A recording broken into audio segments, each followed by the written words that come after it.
It's semifinals day for high school basketball, boys and girls in Washington and the boys in Idaho. Let's start out at the Tacoma Dome. Mount Spokane boys looking to upset Eastside Catholic. This was a back and forth affair. GSL MVP Ryan Lafferty had himself a game. Nice fadeaway jumper here. Later in the second half, he's headed to Eastern Washington to play football because he can do stuff like this. Bodie Gardner jam.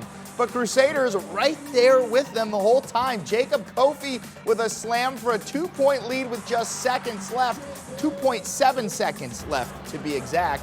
Mount Spokane with a last chance to win or tie here, but it just does not go. Wildcats fall 55-53. Colfax trying to continue its perfect season here at the Spokane Arena. 27-0 this season. Bulldogs had things going early. Seth Lustig with the tough layup would build a 14-point lead. Napavine would cut the deficit to 3. Bulldogs would respond in a big way. Nice pass from Braden Healdsburg finding J.P. Wiggin. Easy bucket for the big fella. Later, it's going to be Jace Kelly knocking down a three-pointer. Colfax rolls 78-53, now 28-0, looking to complete a perfect 29-0 season with the state championship tomorrow against Columbia at 3 p.m. Welpinit boys up against Nia Bay. Redskins would trail by 10 in the first half, but then Grant Dennison got things going. Bucket down low. Yep, how about a 3? Yeah, you betcha. He'd help tie things up at the break. Second half, Welpinit, a different team, would open with an 18-1 run in this half. Dennison, well, he kept the hot hand going. A game-high 26 from him as Welpinit rolls 72-57. They face Mossy Rock at 7 p.m. tomorrow for the state title. Switching over to the girls' side of the bracket, back out of the Tacoma Dome now. Gonzaga Prep looking to continue its underdog run as an 8 seed up against 5th seeded Davis. Bullpups playing like Bulldogs. Baby hook there from Jillian Bears. Later in transition, 2 is great, 3 is better. Ayla Cornwall and 1 bucket from the freshman. She had 24 points. Olivia McIntyre joining in on the points in the paint. Gonzaga Prep girls punch their ticket to the state championship 67-60. Up next, 1 seed Camas tomorrow at 5 p.m. Unlike G Prep, the Meade girls are the favorite in 3A, the top seed up against Nahomish.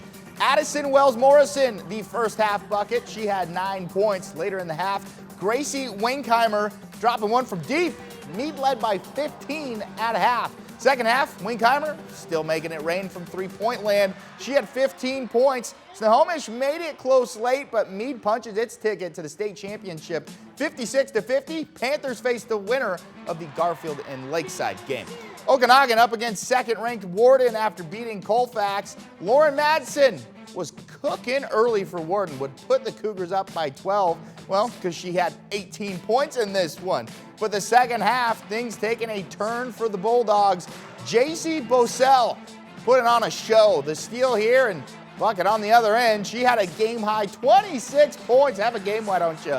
Bulldogs' comeback would be capped off by an Alina Lafferty 3 to take the lead. And Okanagan, well, they would not look back. Bulldogs win it 52-45 and on to the state championship tomorrow at 5 p.m. against Napavine.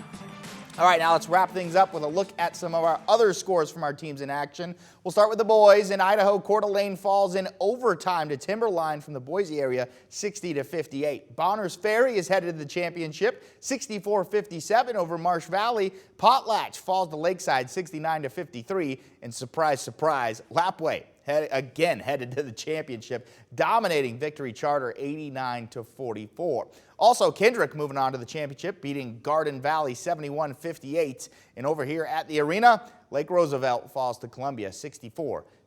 All right, finishing up the girls' side of the tourney. Clarkston falls to second-seeded Linden 61-43, and Deer Park onto the championship, beating Linden Christian 43-42.